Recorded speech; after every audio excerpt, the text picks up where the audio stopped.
नमस्कार दोस्तों, आप लोगों ने बाबा बैद्यनाथ धाम के बारे में तो बहुत सुना होगा और दर्शन भी किए होंगे। फिर भी मैं आप लोगों को आज बाबा बैद्यनाथ धाम के बारे में कुछ सुनाते हैं। बैद्यनाथ दरबार माता शक्ति के 51 शक्ति पीठों में से एक है। शिव और शक्ति के इस मिलन स्थल पर ज्योतिर्लिंग की स्थापना खुद देवताओं ने की थी। शिव पुराण और पद्म पुराण के पाताल खंड में इस ज्योतिर्लिंग की महिमा गाई गई है।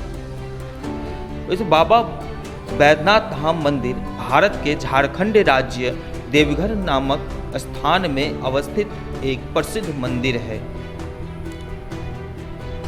पौराणिक कथाओं के अनुसार दशानन रावण भगवान शिवशंकर को प्रसन्न करने के लिए हिमालय पर घोर तपस्या कर रहा था। वे एक एक सिर काटकर शिवलिंग पर चढ़ा रहा था। 9वां सिर चढ़ाने के बाद जब रावण अपना 10वां सिर काटने वाला ही था, तब भोलेनाथ जी प्रसन्न होकर रावण को दर्शन दिए और उनसे वर मांगने को कहा। रावण को सोने की लंका के अलावा तीनों लोकों में शासन करने की शक्ति तो थी, साथ ही साथ उसने कई देवता और ऋषि मुनि को कैद करके लंका में रखे हुए थे। इसी वजह से रावण ने यह इच्छा जताई कि भगवान शिव भी कैलाश छोड़कर लंका में ही रहे। इसलिए रावण ने भगवान शिवशंकर से कामना लिंग को ही लंका ले जाने का वरदान मांग लिया। शिव जी ने अनुमति तो दे दी, पर इस चेतावनी के साथ भी कि यदि वह इस कामना लिंग को पृथ्वी के मार्ग में कहीं रख देगा तो वे वहीं अचल होकर स्थापित हो जाएंगे। महादेव को की इस चेतावनी को सुनने के बावजूद भी दशानन रावण कामना लिंग को अपने नगरी लंका ले जाने के लिए तैयार हो गए। इधर भगवान शिव को कैलाश छोड़ने की बात सुनते ही सभी देवता चिंतित हो गए। इस समस्या के समाधान के लिए सभी देवता भगवान विष्णु के पास गए।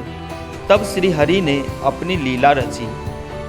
उन्होंने वरुण देव को आचमन के जरिए रावण के पेट में घुसने को कहा।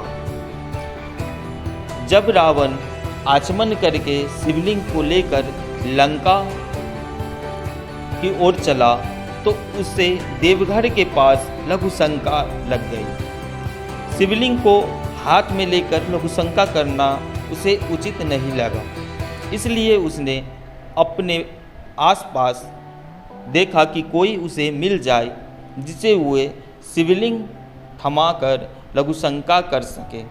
तभी कुछ देर के बाद ही उसे एक ग्वाला नजर आया जिसका नाम वैजू था। कहते हैं उस वैजू नाम के ग्वाले के रूप में भगवान विष्णु आए थे। रावण ने उस ग्वाले से कहा कि वे शिवलिंग को पकड़ कर रखे ताकि वह लघुशंका से निर्मित हो सके, और साथ ही साथ उसने यह भी कहा शिवलिंग को भूल से भी भूमि पर मत रखना।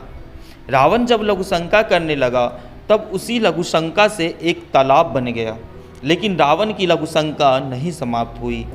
ग्वाले के रूप में मौजूद भगवान विष्णु ने रावण से कहा, अब बहुत देर हो चुकी है, अब मैं शिवलिंग उठाए खड़ा नहीं रह सकता। इतना कहकर उसने शिवलिंग को भूमि पर रख दिया। इसके बाद रावण की लघुशंका भी समाप्त हो गई। जब रावण लौट कर आया तो वह अपने लाख कोशिश के बावजूद भी शिवलिंग को उठा नहीं पाया। तब उसे भगवान की लीला समझ में आ गई और तब रावण क्रोधित होकर उस शिवलिंग पर अपना अंगूठा दबाकर वहां से चला गया। इसी कारण देवघर में स्थित बाबा बैद्यनाथ धाम में शिवलिंग नीचे की ओर धंसी हुई है। उसके बाद ब्रह्मा विष्णु आदि देवताओं ने आकर शिवलिंग की दर्शन कर सभी देवताओं ने शिवलिंग की उसी स्थान पर स्थापना कर दी और तभी से वहाँ महादेव कामना लिंग के रूप में देवघर में विराजित हो गए।